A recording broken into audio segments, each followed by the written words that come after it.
شهد النبي الكريم صلى الله عليه وسلم لجيش مصر وجندها بالخيرية والنجاة من الفتن، فقال في حقهم: إذا فتح الله عليكم مصر فاتخذوا فيها جندا كثيفا، فذلك الجند خير أجناد الأرض. فقال له أبو بكر: ولما ذلك يا رسول الله؟ قال: لأنهم في رباط إلى يوم القيامة. وفي نجاة جند مصر من الفتن قال صلى الله عليه وسلم: ستكون فتنة أسلم الناس فيها، أو قال: لخير الناس فيها الجند الغربي، قاصدا أبناء الجيش المصري.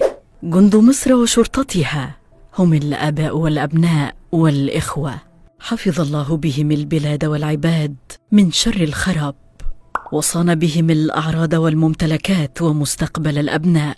أبطال الجيش والشرطة المصرية يرابطون في سبيل الله، يقدمون أرواحهم وأجسادهم ثمناً لنأمن في بيوتنا وتستمر حياتنا، فهم صمام الأمان لتحقيق مقاصد الأديان ورفع معالم الإسلام. أيها القائد والجندي المرابط، حفظك الله وسدد خطاك حتى تظل مصر وطناً قوياً آمناً.